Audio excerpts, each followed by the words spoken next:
Hello बच्चों, कैसे हो आप लोग। आज हम लोग पढ़ेंगे वही अपना टॉपिक कंटिन्यू करेंगे, सॉल्यूशन चैप्टर। तो सॉल्यूशन ऑलरेडी हम 3 लेक्चर कवर कर चुके हैं। उसमें हमने देखा था कि सॉल्यूशन की डेफिनेशन क्या होती है, सॉल्यूशन की कॉन्सेंट्रेशन के कितने फॉर्मूलेज होते हैं। हमने मोलैरिटी देखा, नॉर्मेलिटी देखा, मोलैलिटी देखा, फिर percentage weight by weight, percentage volume by volume, और फिर पीटीएम भी डिस्कस किया था। तो इसमें 2 फॉर्मूले और बचे हैं, एक तो मोल फ्रैक्शन और एक फॉर्मेलिटी। तो आज उन्हीं को डिस्कस करेंगे और बाद में उनके न्यूमेरिकल्स देखेंगे। तो सबसे पहले देखते हैं mole fraction. Mole fraction Hindi में इसको बोलते हैं मोल प्रभाज। हिंदी में बोलेंगे मोल प्रभाज या मोल अंश। तो इसकी डेफिनेशन लिखवाने से पहले एक छोटे से एग्जांपल से समझते हैं कि आखिर फ्रैक्शन होता क्या है। फ्रैक्शन क्या होती है? कोई अपॉन में चीज होती है जिसमें ऊपर की तरफ होता है अंश, नीचे हर होता है, ऊपर न्यूमरेटर और नीचे डिन्यूमरेटर। ओके, तो मान लीजिए किसी क्लास के अंदर 50 स्टूडेंट्स हैं। किसी क्लास में जो टोटल स्टूडेंट्स हैं वो है टोटल 50, जिसमें से जो गर्ल्स हैं उनके नंबर है 30 और जो बॉयज हैं उनके नंबर है, बॉयज की नंबर 20। ओके, कोई क्लास है जिसके अंदर 50 टोटल बालक हैं, उसके अंदर 30 लड़कियां हैं और 20 लड़के हैं। तो हमें यहाँ पर इनकी फ्रैक्शन मात्रा निकालनी है, इनका अनुपात निकालना है, अंश निकालना है या फिर इनका भिन्न निकालना है कि गर्ल्स का उस क्लास के अंदर टोटल फ्रैक्शन कितना है या बॉयज का उस क्लास के अंदर टोटल फ्रैक्शन कितना है। तो कैसे निकालेंगे? तो पहले निकालते हैं बॉयज का फ्रैक्शन। तो बॉयज के लिए जिसका भी फ्रैक्शन निकालना होता है उसके नंबर ऊपर अपॉन में टोटल नंबर। तो बॉयज के नंबर कितने हैं 20, अपॉन में टोटल क्लास में बच्चे कितने हैं 50, 0 से 0 कैंसिल हो जाएगा तो यहाँ बचेगा 2/5। तो क्लास के अंदर 2/5 फ्रैक्शन में लड़के, तो गर्ल्स कितनी होगी? तो इनका फ्रैक्शन निकालना है। तो गर्ल्स की जो संख्या है वो ऊपर 30 अपॉन में टोटल नंबर ऑफ स्टूडेंट 50, फिर से 0 से 0 कैंसिल हो जाएगा तो ये आ जाएगा 3/5। तो ये फ्रैक्शन किसका हो गया? गर्ल्स का, पूरे क्लास के अंदर। अब इनको टोटल कर देते हैं, दोनों फ्रैक्शन को अगर हम टोटल कर दें तो टोटल फ्रैक्शन देखते हैं कितना बैठता है। टोटल फ्रैक्शन कितना बैठेगा? तो बॉयज का कितना है 2/5, गर्ल्स का कितना है 3/5। यहाँ पे 5 एलसीएम हो जाएगा और ऊपर हो जाएगा 2 + 3 यानी कि 5/5 = 1। तो ध्यान रखना है जब भी फ्रैक्शन को हम ऐड करेंगे, उनका एडिशन करेंगे, तो फ्रैक्शन का एडिशन हमेशा 1 के बराबर आता है। तो इसी पर आधारित है हमारा मोल फ्रैक्शन। तो यहाँ पर भी फ्रैक्शन ही लेना है हमें, जिसका फ्रैक्शन निकालना है उसके नंबर ऑफ मोल्स ऊपर लिखेंगे और अपॉन में टोटल नंबर ऑफ मोल्स। जैसे ये कोई कंटेनर है जिसके अंदर 3 कंपोनेंट हमने लिए हुए हैं, कंपोनेंट ए, कंपोनेंट बी और कंपोनेंट सी। 3 कंपोनेंट है इसके अंदर। ए के मोल्स मान लेते हैं N1, बी के मोल्स मान लेते हैं N2, सी के मोल्स मान लेते हैं N3। N1 क्या है? ए के number of moles, N2 B के मोल्स, N3 सी के मोल्स। ओके, तो निकालते हैं इनका फॉर्मूला क्या होगा। तो मोल फ्रैक्शन अगर हमें ए का निकालना है, x ऑफ ए, तो ए के मोल्स ऊपर लिखेंगे N1 अपॉन में टोटल नंबर ऑफ मोल्स। तो टोटल मोल्स किसके बराबर होंगे? इन तीनों के मोल्स के बराबर, N1 + N2 + N3। तो नीचे लिखेंगे N1 + N2 + N3। तो ये हो गया ए का मोल फ्रैक्शन। ओके, ऐसे बी का निकालेंगे तो XB, तो XB के मोल्स ऊपर यानी N2 अपॉन में total number of moles N1 + N2 + N3, ये हो जाएगा बी के मोल फ्रैक्शन। ऐसे सी का निकालेंगे तो XC = number of moles of C यानी N3 अपॉन में total number of moles that is N1 + N2 + N3।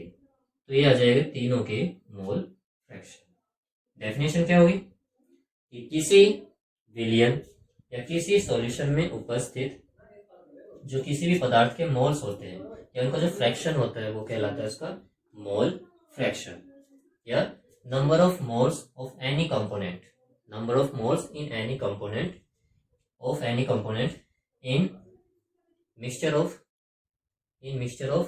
All of the component, in mixture of all of the component, वो कहलाता है मोल फ्रैक्शन।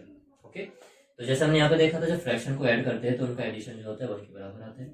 तो किसी भी विलियन के अंदर टोटल मोल फ्रैक्शन का जो योग होगा वो हमेशा 1 के बराबर आएगा। अब उस विलियन में हो सकता है सिर्फ 2 ही कंपोनेंट हो, तो वहां पर x1 plus x2 is equal to 1 करेंगे। यहाँ पे 3 कंपोनेंट है, तो इसका मोल फ्रैक्शन का जो एडिशन है यानी XA plus XB plus XC ये बराबर होगा 1 के। ओके, ये होगा मोल फ्रैक्शन का फॉर्मूला। अब कहीं कहीं पर न्यूमेरिकल में मोल्स दिए हुए होते हैं तो वहां डायरेक्ट हम फॉर्मूला लगा सकते हैं, पर कहीं कहीं मोल्स ना देकर हमें वेट दिया हुआ होता है और मॉलिक्यूलर मास दिया हुआ होता है, तो वहां से पहले नंबर ऑफ मोल्स निकालना पड़ेगा, क्योंकि नंबर ऑफ मोल्स का फॉर्मूला हमें पता है क्या होता है, वेट अपॉन में मॉलिक्यूलर मास। तो अगर नंबर ऑफ मोल्स दिया है तो अच्छी बात है, अगर नहीं दिया हुआ है, वेट दिया हुआ है, तो क्या करेंगे, पहले सबके मोल्स निकालेंगे वेट अपॉन मॉलिक्यूलर मास करके। जैसे फर्स्ट का निकालना है तो W1 upon molecular mass of first, second का निकालोगे तो W2 upon molecular mass of second, third का निकालना है तो W3 upon molecular mass of third. तो वहां से N1 N2 N3 की वैल्यू आ जाएगी, फिर उनको फॉर्मूले में पुट करके आंसर निकाल लेंगे। तो ये था मोल फ्रैक्शन। तो इसका एक दो न्यूमेरिकल्स देख लेते हैं कैसे करना है इनका न्यूमेरिकल्स, और इसके बाद में देखेंगे हम कि फॉर्मेलिटी क्या होती है। इसके अलावा कुछ कॉन्सेंट्रेशन होती है टेम्परेचर डिपेंडेंट और कुछ होती है टेम्परेचर इंडिपेंडेंट, तो उनको भी एक एक करके हम डिस्कस करेंगे कि आखिर क्यों उनको टेम्परेचर डिपेंडेंट बोलते हैं और क्यों कुछ को टेम्परेचर इंडिपेंडेंट बोलते हैं। चलिए, तो क्वेश्चन देखते हैं। क्वेश्चन हमको दिया हुआ है, क्या है क्वेश्चन कि 20 ग्राम ग्लूकोज है।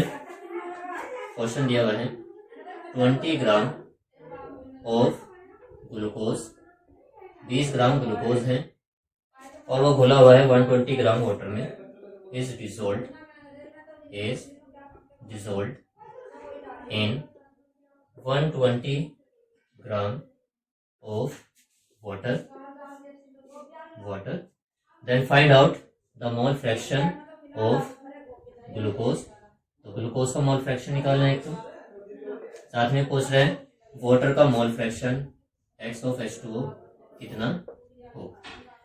तो क्वेश्चन अगर दिया हुआ है न्यूमेरिकल, सबसे पहले इसको एनालाइज करिए। उसमें देखिए कि आपका सॉलिड कौन है या फिर सॉल्वेंट कौन है। वैसे यहाँ पर वो ध्यान देने की बात नहीं है, यहाँ पर हमें कुछ पहचानने की जरूरत नहीं है कि सॉलिड कौन है या सॉल्वेंट कौन है, वहां पर मोलैरिटी नॉर्मैलिटी उसमें देखने की जरूरत होती है। तो यहाँ पर ये हमारा एक कंपोनेंट है और ये दूसरा कंपोनेंट है। इसके पहले नंबर ऑफ मोल्स चाहिए और बाद में इसके नंबर ऑफ मोल्स चाहिए हमें, फिर बाद में इनके मोल फ्रैक्शन निकालेंगे हम। तो पहले लिख लेते जो वैल्यू दी हुई है।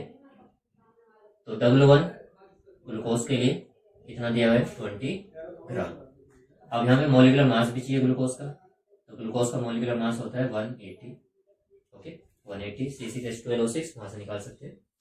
इसके अलावा W2 वाटर के लिए, तो वाटर का दिया हुआ है 120 ग्राम ऑफ वाटर और मॉलिक्यूलर मास वाटर का कितना 80, तो ये होता है इसका मॉलिक्यूलर मास।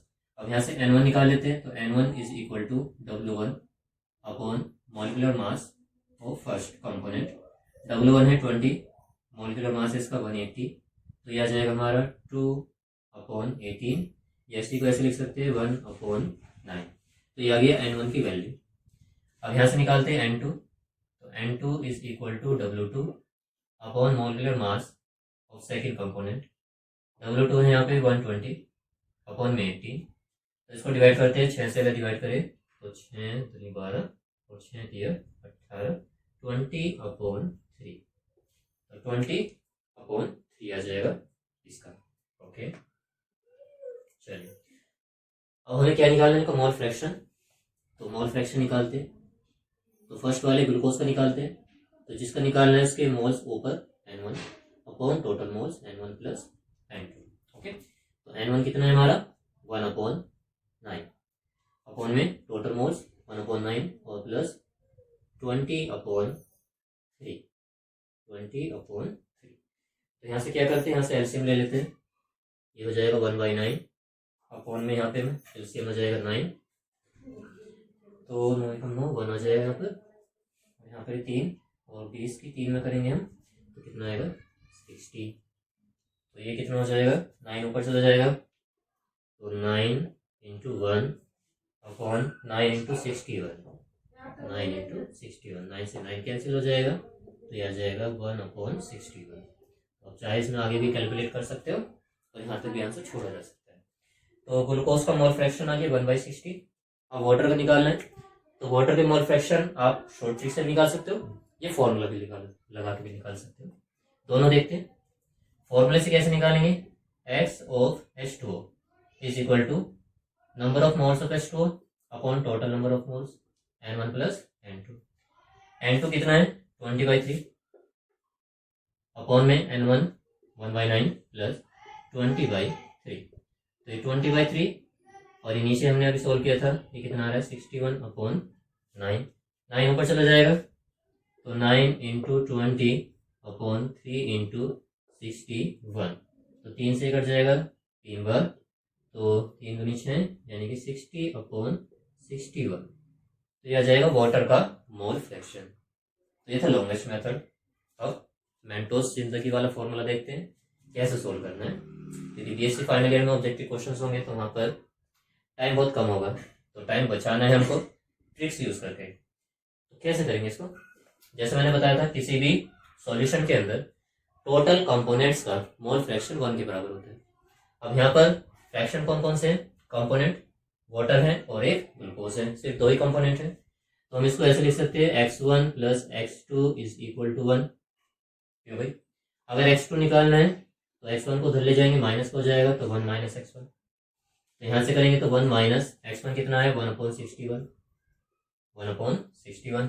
क्रॉस मल्टीप्लाई करेंगे तो 61 माइनस 1/61। तो ये आ जाएगा वही जो कि ऊपर आया है और ये हो गया हमारा आंसर। तो दोनों ही आंसर सही है, जो भी आपको अच्छा लगता है वो कर सकते हो। और ये क्या है हमारा शॉर्ट ट्रिक वाला फॉर्मूला। तो इस तरह से हमें न्यूमेरिकल्स को सॉल्व करना है। कौन से न्यूमेरिकल, मोल फ्रैक्शन वाले। तो कहीं कहीं पर न्यूमेरिकल में हमें नंबर ऑफ मोल्स दिए हुए होंगे तो वहां पर बहुत इजी है, सिंपली फॉर्मूले के अंदर रखो उसको, मोल फ्रैक्शन निकाल लो। जिसका भी मोल फ्रैक्शन निकालना है ध्यान रखना है उसके नंबर ऑफ मोल्स ऊपर आने चाहिए अपॉन में टोटल नंबर ऑफ मोल्स। और जब सारे कंपोनेंट का मोल फ्रैक्शन आप ऐड करोगे तो वो हमेशा 1 के बराबर आएगा। ओके, चलिए इसका एक न्यूमेरिकल और देख लेते हैं, फिर उसके बाद में बात करेंगे हम इसकी फॉर्मेलिटी की। चलिए फटाफट इसको रफ करते हैं और देखते हैं हमारा अगला क्वेश्चन।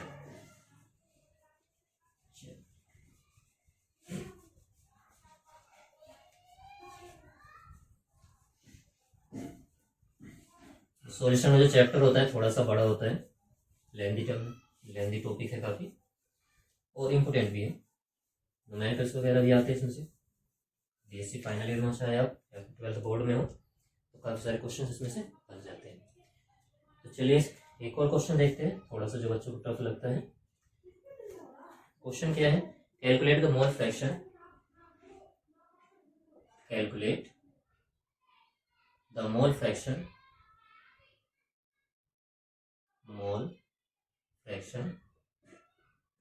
मोल फ्रैक्शन हमें निकालना है of water acetic acid, of water acetic acid CH3COH and ethanol, ethanol यानी कि C2H5OH in a mixture of 12 gram of water, 12 gram water है, 108 ग्राम है acetic acid, 108 gram of acetic acid CH3COH और क्या दिया हुआ है 92 gram of ethanol, 92 gram of ethanol. चलिए इसको सोल्व करते हैं। क्वेश्चन बहुत ईजी है, बस कैलकुलेशन करनी है, थोड़ा सा उसमें टाइम लगेगा। तो यहाँ पर हमें जो सॉल्यूशन दिया हुआ है उसके अंदर 3 कंपोनेंट है, वाटर, एसिटिक एसिड और एथेनॉल। तो इसको x1 मान लेते हैं, x2 मान लेते हैं और ये x3 मान लेते हैं। सबसे पहले क्या करना है, तीनों के मोल्स निकालेंगे। फिर एक एक करके तीनों के मोल फ्रैक्शन। तो करते हैं इसको। तो N1 निकालना है हमको। पहले लिख लीजिए W1। W1 किसके लिए? वाटर के लिए। तो वाटर का W 12 ग्राम। ओके। और वाटर का मॉलिक्यूलर मास 18। तो यहाँ से N1 निकालेंगे फिर। इसके अलावा एसिटिक एसिड के लिए W2 कितना है? 108 ग्राम। फिर इसका मॉलिक्यूलर मास चाहिए हमको, इसका एसिटिक एसिड का। तो कितना आएगा ये? 12 24, तो 24। और ऑक्सीजन कितनी है? 2, तो 32। हाइड्रोजन कितने? 4। तो इसको टोटल कर लेंगे हम। 4 और 4 8 और 2 10, 3 और 5 और 1 6। तो मॉलिक्यूलर मास हो जाएगा एसिटिक एसिड का 60। ओके। अब देखते हैं एथिल एल्कोहल। तो W3 कितना है? 92 ग्राम। और मॉलिक्यूलर मास एथिल एल्कोहल का 2 कार्बन है तो यानी कि 24, ऑक्सीजन 1 है यानी 60, 6 हाइड्रोजन है तो 6 और 6 12 और 4 16 और 3 4 46। तो ये आ गया हमारा तीनों का वेट और तीनों के मॉलिक्यूलर मास। चलिए अब यहाँ से N1 निकाल लेते पहले। तो N1 is equal to W1 upon molecular mass of first component. W1 कितना है हमारा? 12। मॉलिक्यूलर मास कितना है? 18। कितना आएगा ये? 6 से डिवाइड करें तो 6 दूनी 12 अपॉन 3, 2/3 फर्स्ट वाले का।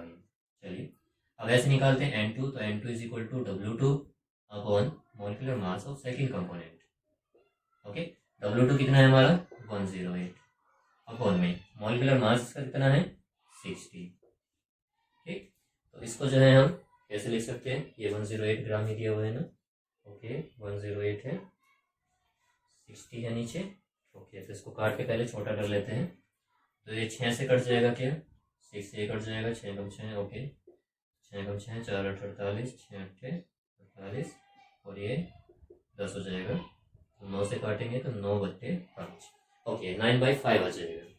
चलिए फिर यहाँ पे देखते हैं N3 निकालेंगे यहाँ से। तो N3 is equal to W3 upon molecular mass of third component. तो W3 कितना है? 92। मॉलिक्यूलर मास कितना है? 46। 2 टाइम्स चला जाएगा तो N3 आ गया। ठीक है। चलिए तो अब क्या करते हैं? इनके मोल्स टोटल कर लेते हैं ताकि कैलकुलेशन थोड़ा इजी हो जाए। तो N total N1 plus N2 plus N3। तो ये कितना हो जाएगा? N1 कितना है? 2/3। N2 कितना है? 9/5 और N3 कितना है? 2। ओके तो इसके नीचे 1 मानकर हम इसका क्या करते हैं? एलसीएम ले लेते हैं। तो एलसीएम इसका आएगा 15। 3 से इसको डिवाइड करेंगे 5 टाइम्स जाएगा और 5 दूनी 10 होता है। 5 से इसको डिवाइड करेंगे 3 बार जाएगा और 3 दूनी 27 और ये 15 की 2 में 30, ये 30 हो जाएगा। टोटल कितना बैठ रहा है हमारा? 30 और 10 40, 67 अपॉन 15, 67 अपॉन 15। तो ये टोटल नंबर ऑफ मोल्स। चलिए एक एक करके इनके मोल फ्रैक्शन निकालते हैं। X1 इज इक्वल टू क्या है formula? N1 upon N total. Okay N1 कितना है? 2/3।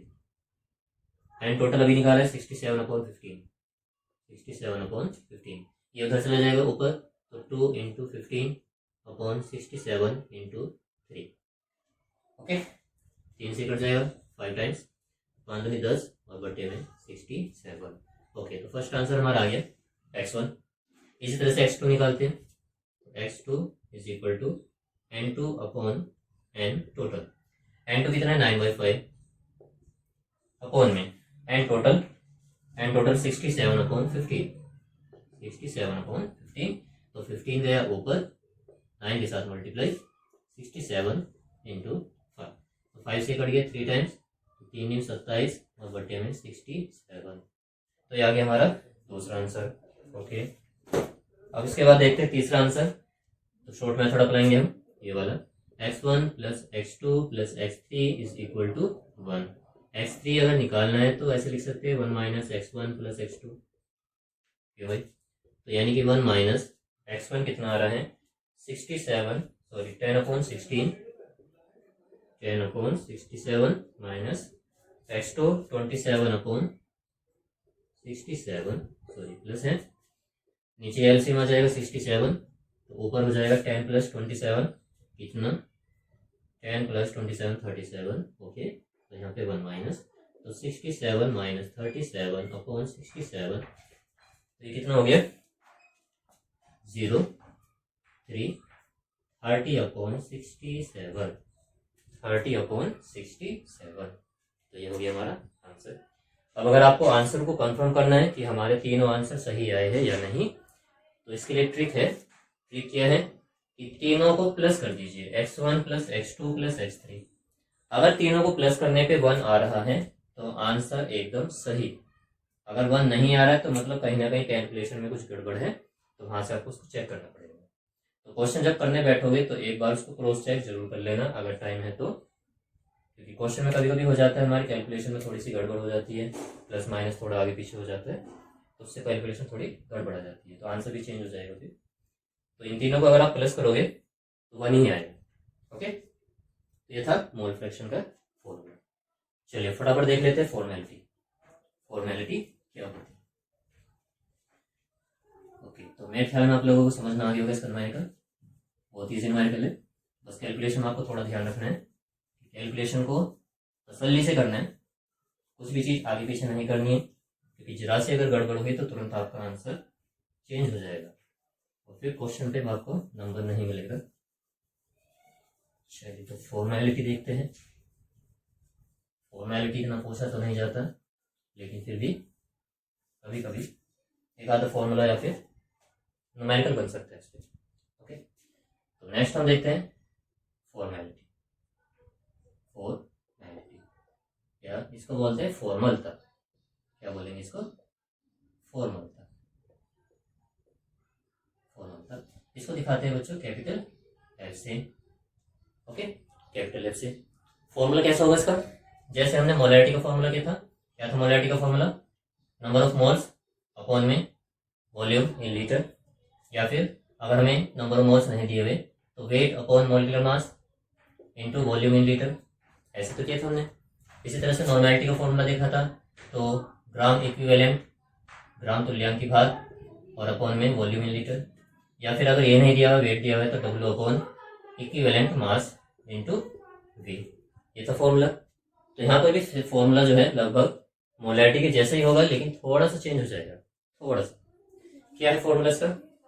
Formality is equal to formula mass, formality is equal to formula mass upon में volume in litre, formula mass upon में volume in litre. Formula mass का एक और formula होता है, क्या है?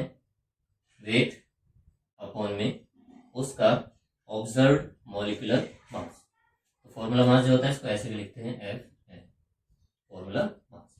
तो वेट, इसका फॉर्मूला क्या है? वेट अपॉन में ऑब्जर्व मॉलिक्यूलर मास। ये एक्सपेरिमेंटल मॉलिक्यूलर मास होता है। जब हम लोग बॉन्ड ऑफ फैक्टर पढ़ेंगे तो उसको डिस्कस करेंगे कि क्या थियोरेटिकल होता है, क्या ऑब्जर्व होता है। तो ऑब्जर्व वो वैल्यू होती है जो एक्सपेरिमेंट करके निकाली जाती है, थियोरेटिकल वो वैल्यू होती है जो आप फॉर्मूला लगा के निकालते हो। तो यहाँ पे मॉलिक्यूलर मास लोगे कौन सा? ऑब्जर्व वाला, into volume in litre, volume in litre. Okay, तो ये था फॉर्मेलिटी का फॉर्मूला, एम ऑफ ऑब्जर्व।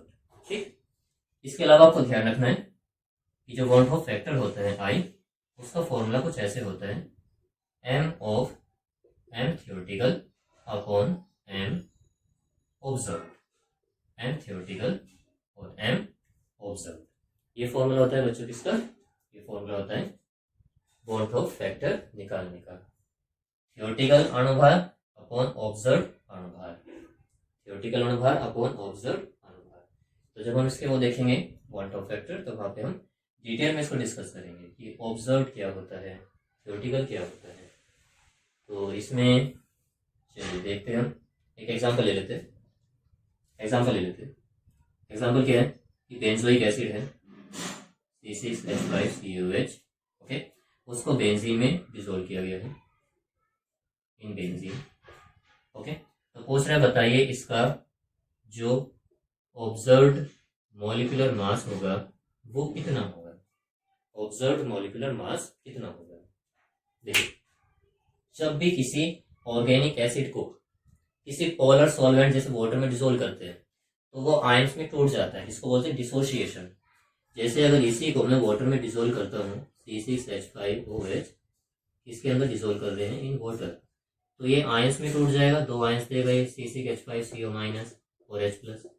इसी की जगह एसिटिक एसिड होता तो भी सेम ही होता। तो ये आयंस कितने दे रहा है, 1 + 1 2। तो यहाँ पर इसका जो बॉन्ड ऑफ फैक्टर है वो 2 आ जाता है। जितने नंबर ऑफ आयंस वो उसका बॉन्ड ऑफ फैक्टर जनरली कहलाता है। अब अगर इसको हम डिसोल्व कर रहे हैं किसमें, बेंजोइक एसिड में, तो ये करता क्या है, इसके जो 2 मॉलिक्यूल होते हैं वो बेंजीन में जाकर आपस में एसोसिएट हो जाते हैं और एक मॉलिक्यूल की तरह बिहेव करने लगते हैं। जैसे ये C6H5CO और फिर यहाँ पे O और ये H। अब दूसरा भी मॉलिक्यूल होगा इसका C6H5, तो यहाँ पे O और फिर यहाँ पे होगा इसमें O और फिर H होगा। अब इनके बीच में हाइड्रोजन बॉन्डिंग हो जाती है, ऑक्सीजन और हाइड्रोजन के बीच में हाइड्रोजन बॉन्डिंग हो जाएगी, जिसको बोलते हैं इंटरमोलिक्यूलर हाइड्रोजन बॉन्डिंग। वो हाइड्रोजन बॉन्डिंग जो एक से ज्यादा मॉलिक्यूल के बीच में हो रही है। तो डाले थे 2, लेकिन सॉल्यूशन में जाकर ये एक मॉलिक्यूल की तरह बिहेव कर रहे हैं, इसको बोलते हैं डाइमर। तो सॉल्यूशन के अंदर जाकर इसका मॉलिक्यूलर वेट जो होगा वो डबल हो जाएगा। तो यहाँ पर जो इसका बॉन्ड ऑफ फैक्टर आएगा वो कितना आएगा, देखिए वाटर के अंदर जाकर, सॉरी बेंजीन में जाकर कितने मॉलिक्यूल दे रहा है, 1, लिए कितने थे, 2, तो इसके आई हो जाएगा 1/2। ओके 1/2। तो 1/2 हो गया। तो यहाँ से निकालते हैं इसका, कैसे निकालेंगे हम, तो आई 1/2 हो गया। थियोरेटिकल मॉलिक्यूलर मास निकालेंगे पहले, थियोरेटिकल फॉर्मूले से यहाँ से निकाल सकते हैं C6H5COOH। तो 6 और 7, 6 और 1 7 कार्बन है, 2 ऑक्सीजन 6 हाइड्रोजन, तो इसका आता है लगभग 122। ओके तो ये 122 आता है, निकाल के देख लेना। तो 122 ये जो है कैसा है, थियोरेटिकल। हमें निकालना क्या है, ऑब्जर्व। तो ऑब्जर्व अगर निकालना है तो 2 की मल्टीप्लाई कर देंगे इसके मॉलिक्यूलर मास में, तो बच्चों कितना हो जाएगा, ये हो जाएगा 244। और फिर इसको आप न्यूमेरिकल्स के अंदर अगर वैल्यू दी हुई है, वेट दिया हुआ है, इसका वॉल्यूम दिया हुआ है, तो वहां पर उसकी वैल्यू रखकर उसको निकाल सकते हैं। ओके तो इसका स्क्रीनशॉट लेना चाहते हो बच्चों, ले सकते हो। चलिए अब हम देखते हैं टेम्परेचर डिपेंडेंट और टेम्परेचर इंडिपेंडेंट कॉन्सेंट्रेशन। तो काफी सारे हमने कॉन्सेंट्रेशन देखी, हमने फॉर्मेलिटी देखी, हमने मोलैलिटी देखी, हमने मोलैलिटी देखी, हमने परसेंटेज वेट बाय वेट देखा, परसेंटेज वॉल्यूम बाय वॉल्यूम देखी, परसेंटेज वेट बाय वॉल्यूम देखा, ppm देखा, मोल फ्रैक्शन देखा। अब इन सभी फॉर्मूलेस को हम टेम्परेचर के आधार पर 2 भागों में डिवाइड करेंगे। एक वे फॉर्मूले हैं जो टेम्परेचर के चेंज होने पर चेंज हो सकते हैं, और एक वे कॉन्सेंट्रेशन होगी जो टेम्परेचर पर डिपेंड नहीं करेगी। तो 2 तरह की कॉन्सेंट्रेशन है, एक तो टेम्परेचर डिपेंडेंट जो टेम्परेचर पर निर्भर करेगी, और दूसरी क्या है, टेम्परेचर इंडिपेंडेंट जो टेम्परेचर पर डिपेंड नहीं करेगी। चलिए इसको समझते हैं, कौन सी डिपेंड करेगी कौन सी नहीं, याद नहीं करना है, कॉन्सेप्ट समझना है। तो बच्चों एक तो होता है मास, द्रव्यमान, एक होता है वॉल्यूम, आयतन। इन दोनों में से बताइए कौन सी ऐसी चीज है जो टेम्परेचर में चेंज होने पर चेंज हो सकती है, मतलब टेम्परेचर बढ़ने पर चेंज हो सकती है या टेम्परेचर घटने पर। देखिए मान लीजिए हमने किसी कटोरे के अंदर पानी को यहां तक भर दिया, ओके पानी को यहां तक भर दिया, इसको फ्रिज में ले जाकर रखा, तो फ्रिज में ले जाकर रखेंगे तो इसकी बर्फ जम जाएगी, और हमें पता है जब पानी की बर्फ जमती है तो उसका जो वॉल्यूम होता है थोड़ा सा बढ़ जाता है। मान लीजिए वॉल्यूम पहले यहाँ से यहाँ तक था, यहाँ से यहाँ तक, अब वॉल्यूम क्या हुआ, इतना बढ़ गया है, यहाँ से यहाँ तक ही बढ़ गया है। क्यों बढ़ा है, टेम्परेचर के चेंज करने पर। लेकिन इसका वजन उतना ही रहेगा जितना पहले था। मान लीजिए पहले पानी का जो वजन था वो 200 ग्राम था, तो जब बर्फ बनेगी तो भी इसका वजन 200 ग्राम ही रहना है, लेकिन वॉल्यूम चेंज हो गया, पहले वॉल्यूम कम था अब वॉल्यूम ज्यादा हो गया है। तो इससे ये पता चल रहा है कि जो वॉल्यूम है वो टेम्परेचर पर डिपेंड कर रहा है, टेम्परेचर के घटने पर या टेम्परेचर के बढ़ने पर ये चेंज हो सकता है, लेकिन मास टेम्परेचर पे डिपेंड नहीं करता। इसी बंदे का अगर वेट कश्मीर में 60 किलोग्राम है और अगर वो चेन्नई में जाकर रहता है तो भी उसका वेट 60 किलोग्राम ही रहेगा, वेट चेंज नहीं होगा। ओके तो ऐसे कॉन्सेंट्रेशन जिनमें वॉल्यूम लिया जाता है नीचे वे टेम्परेचर डिपेंडेंट होती हैं, और जिनमें नीचे हम मास लेते हैं, वेट लेते हैं, वो टेम्परेचर इंडिपेंडेंट। तो वॉल्यूम वाले जो टर्म्स होंगे, वॉल्यूम वाली कॉन्सेंट्रेशन वो कैसी होगी, टेम्परेचर डिपेंडेंट, और जिनमें वेट लेंगे हम नीचे, वेट वाली कॉन्सेंट्रेशन वो कैसी होगी, टेम्परेचर इंडिपेंडेंट। तो टेम्परेचर डिपेंडेंट कौन कौन से फॉर्मूले थे जिनमें नीचे हमने वॉल्यूम लिया था? तो एक तो था हमारा मोलैरिटी, नंबर ऑफ मोल्स, क्या था formula, number of moles upon volume in litre. दूसरा नॉर्मेलिटी, नॉर्मेलिटी का क्या फॉर्मूला था, gram equivalent upon volume of solution in litre. और क्या था formula, percentage V by V, या फिर परसेंटेज W बाई वी, या फिर ppm V बाई वी, या फिर ppm W बाई वी। ये होगा, सभी में नीचे वॉल्यूम आ रहा है। अब यहाँ पर वो फॉर्मूले लगा जिसमें नीचे वॉल्यूम ना आकर मास आ रहा है, जैसे मोल फ्रैक्शन, मोल फ्रैक्शन क्या था फॉर्मूला इसका, x is equal to n1 upon n1 plus n2, अगर फर्स्ट का निकालना है तो हमें। ओके, उसके अलावा मोलैलिटी, मोलैलिटी क्या था formula, number of moles upon weight of the solvent, इसमें वेट लिया था हमने नीचे, और क्या हो जाएगा, परसेंटेज वेट बाई वेट, या फिर चौथा formula ppm weight by wait. एक फॉर्मूला और है ये फॉर्मेलिटी, फॉर्मेलिटी क्या था इसका फॉर्मूला, फॉर्मूला मास अपॉन में वॉल्यूम ऑफ द सॉल्यूशन। ये थे बच्चों टेम्परेचर डिपेंडेंट क्वांटिटी और टेम्परेचर इंडिपेंडेंट क्वांटिटी। तो यहाँ पर हमारा सॉल्यूशन का जो कॉन्सेंट्रेशन के टॉपिक्स है वो खत्म होते हैं। ओके, तो इसके बाद में फिर हम लोग देखेंगे कुछ लॉज, जैसे राउल्ट का लॉ हो गया या फिर हेनरी का लॉ हो गया। उसके बाद हम लोग देखेंगे कि आइडियल और नॉन आइडियल सॉल्यूशन कौन कौन से होते हैं। उनमें से नॉन आइडियल में दो कैटेगरी होती है, एक वे होती है जो धनात्मक विचलन प्रदर्शित करती है, एक वो होती है जो ऋणात्मक विचलन प्रदर्शित करते हैं। तो ये काफ़ी बड़ा टॉपिक है, तो अगले आने वाले लेक्चर में काफ़ी ज़्यादा इंटरेस्टिंग चैप्टर ये होने वाला है। ठीक है बच्चों, तो मिलते हैं फिर अगले लेक्चर में।